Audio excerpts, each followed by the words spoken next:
Halo Aga Kareba, Baji-Baji Ji. Saatnya Anda menyimak berita Makassar bersama saya Freddy Cahya. Sejumlah berita menarik akan kami sajikan untuk Anda. Berikut 3 berita utama hari ini. Pos polisi lalu lintas di Jalan Petarani Kota Makassar dibakar orang tidak dikenal.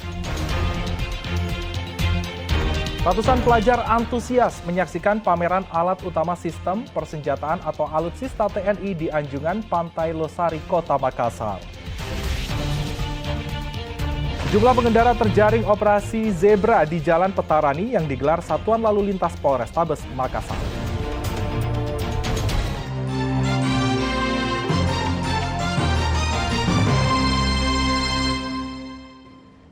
Kita ke informasi utama, pos polisi lalu lintas di Jalan Petarani, Kota Makassar dibakar orang tidak dikenal. Hingga kini pelaku teror terus diburu dan kepastian motif masih dalam penyelidikan.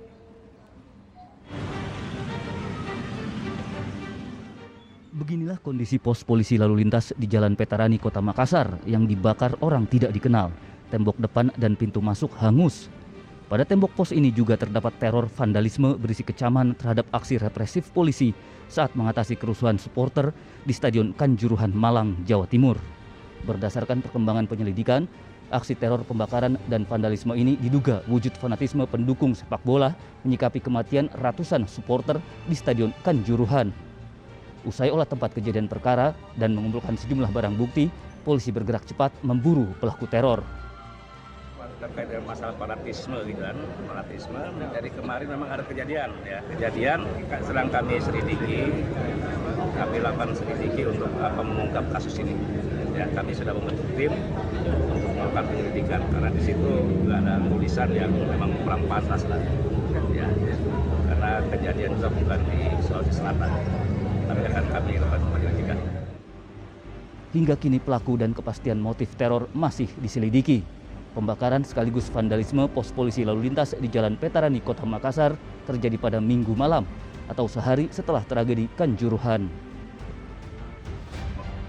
Andi Muhammad Sardi melaporkan dari Kota Makassar.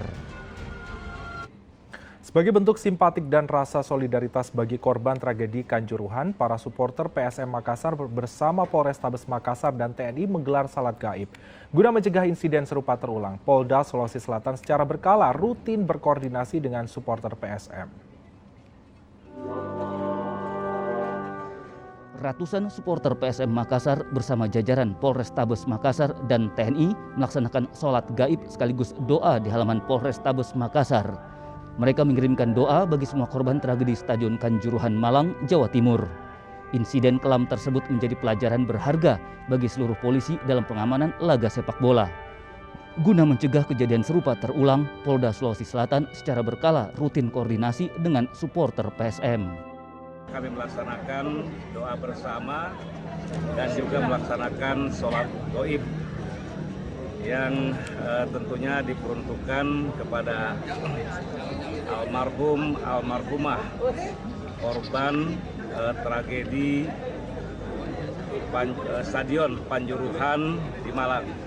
Jadi sebagaimana kita ketahui bahwa pada tanggal 1 Oktober 2022 hari Sabtu malam terdapat suatu pertandingan antara Arema dan Persebaya Surabaya. Ya. Nah, kemudian pasca daripada pertandingan ya terjadi suatu tragedi Kanjuruhan yang menyebabkan ataupun mengakibatkan 125 korban meninggal dunia. Bahwa ini tentunya suatu musibah dan kami tentunya merasa prihatin dan turut berduka cita dan berbela-sungkawa yang sedalam-dalamnya. Makanya dalam hal ini kami mengajak rekan-rekan supporter daripada PSM dan ada juga perwakilan dari Aremania. Ya. Jadi ada 9 perwakilan dari supporter PSM. Kami bersama-sama melaksanakan doa bersama dan sholat gaib yang tadi dipimpin oleh Pak Ustadz Erwin Sihabudin. Ya. Tentunya kejadian di di Kanjuruhan Malang ini ya menjadi pembelajaran ya, dan pengalaman bagi kita semua, dan kita berharap ini yang terakhir, dan ke depan kami pun akan terus melakukan silaturahmi dengan para supporter PSM untuk menjaga ya jangan sampai kasus seperti di Kanjuruhan Malang ini terjadi kembali. Peristiwa Kanjuruhan juga menjadi pelajaran berharga bagi supporter saat mendukung tim kesayangan bertanding. Bismillahirrahmanirrahim. Sebelumnya izinkan saya atas nama pribadi dan keluarga besar supporter PSM Makassar mengucapkan bela sungkawa yang sedalam-dalamnya. Innalillahi wa inna ilaihi raji'un. Tentunya kita sangat menyesal dan sangat sayangkan adanya tragedi ini, ya musibah ini. Dan mudah-mudahan ini adalah musibah yang terakhir kalinya terjadi di dunia sepak bola kita. Ini yang terakhir kalinya, ya. Dan mudah-mudahan ini juga menjadi pelajaran buat kita semua, dari kami sebagai supporter, dari PSSI pastinya, dari panitia pelaksana juga nantinya, supaya kejadian seperti ini tidak terulang lagi. Berdasarkan data Mabes Polri, kerusuhan di Stadion Kanjuruhan menewaskan 125 orang. Dampaknya, pemerintah memutuskan menghentikan pertandingan kompetisi sepak bola Liga 1 hingga waktu yang belum ditentukan. Andi Muhammad Sardi melaporkan dari Kota Makassar. 2 warga Pinrang lolos dari pembantaian yang dilakukan kelompok kriminal bersenjata atau KKB di Papua Barat. Sedangkan 2 warga Pinrang yang tewas dibantai telah dimakamkan di kampung halamannya. Isak tangis menyelimuti kedatangan jenazah Abbas Mana di kampung halamannya, Desa Malimpung, Kecamatan Patampanua, Kabupaten Pinrang pada Minggu sore. Almarhum bersama 13 rekannya adalah pekerja proyek Jalan Trans Teluk Bintuni Maibrat di Papua Barat yang dihujani tembakan dari atas gunung oleh kelompok kriminal bersenjata atau KKB. 4 orang tewas dibantai. Menurut Rizal, korban yang selamat dari pembantaian oleh KKB, tembakan dari atas gunung mengenai 4 rekannya. Sedangkan dirinya bersama para pekerja lain berupaya lari terpencar menyelamatkan diri ke hutan. Korban sempat bersembunyi semalam di balik pohon besar dalam hutan. Korban berhasil menyelamatkan diri setelah mencapai pos polisi terdekat. Saat di lokasi Pak, di situ ada berapa orang sih yang menyerang kira-kira? Nah, kita juga kurang tahu, tidak pernah lihat juga orangnya bagaimana, terus jumlahnya berapa, cuma dengar bunyi saja senjata. Oh, enggak ada komunikasi sebelumnya? Tidak ada. Langsung saja tiba-tiba ya? Iya. Nah, terus nanti kayak tembakan ketiga, kebetulan ini yang Ruslan ini yang kena. Pas kita lihat dia lari ke belakang ada tersimbah darah, makanya kita juga lompat semua lari tuh. Pada saat itu disadari. Iya, sempat sadar bahwa ini ya Pak. Kedua korban itu artinya dia tidak sempat melarikan diri ya Pak? Yang begitu kayaknya kita juga kurang tahu Pak, karena yang jelas kejadiannya pas ini kita langsung lari. Tapi memang diri, Pak. Iya, masing-masing menyelamatkan diri, terus tembakan tidak mau berhenti. Pak, pada saat itu Bapak lari kemana sih? Lari kembali ke arah ke kampung yang bekas kita lewati. Itu tembakan dari arah mana Pak? Dari arah sebelah kiri. Dari atas gunung, dari atas. Di atas gunung. Iya. Kita kan jalan kayak ke utara lah toh. Dia di sebelah kiri kita.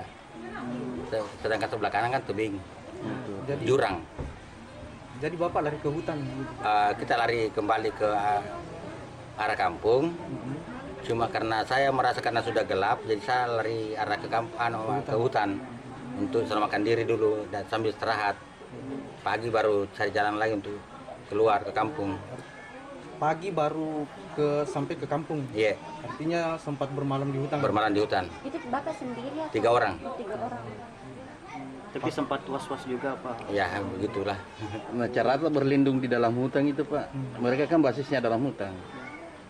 Ya, nggak tahu juga karena bagaimanapun kita sudah pasrah saja dan berusaha sambil berdoa.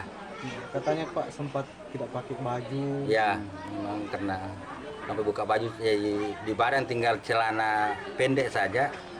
Kita baring di betana di bawah pohon kayu. Oh, kita berlindung di bawah pohon kayu besar. Tadi bahkan batuk-batuk pun. Ya, sempat ada teman juga batu-batu, dia sempat tahan, terus kalau memang dia tidak bisa tahan dia gali-gali tanah baru dia kasih masuk mulut ke dalam baru keluarkan untuk menghindari bunyi atau apa toh kedengaran ya, siapa tahu sempat kedengaran dengan masyarakat kan bisa bahaya juga. Ada 4 warga Pinrang yang bekerja di proyek perintisan Jalan Trans Teluk Bintuni Maibrat menjadi korban. 2 diantaranya meninggal, 1 selamat, dan 1 orang masih menjalani perawatan medis di Manokwari, Papua Barat. Yang jelasnya yang Pinrang yang jadi korban itu ada 4 orang. Ya, 4 orang, 2 yang meninggal dunia. meninggal ya. Selamat ya. Pemberangkatan dari Papua, pemerintah daerah fasilitasi untuk penjemputannya sampai ke Malingping dengan bonek. Ada dari pemerintah Papua yang turut mengantar. Ya. Sekaligus juga ada bantuan dari Gubernur Papua dengan dinas PU di sana dan juga Pak Bupati. Kalau bantuannya Pak Bupati sendiri dalam bentuk apa? Ya, uang juga. 2 warga Kecamatan Patampanua, Kabupaten Pinrang yang menjadi korban kekejaman KKB telah dimakamkan di kampung halaman. Abbas Mana sebagai mandor dimakamkan di Desa Malimpung, sedangkan Armin dimakamkan di Dusun Bonek, Desa Sipatuo. Suwardi Gatang melaporkan dari Pinrang.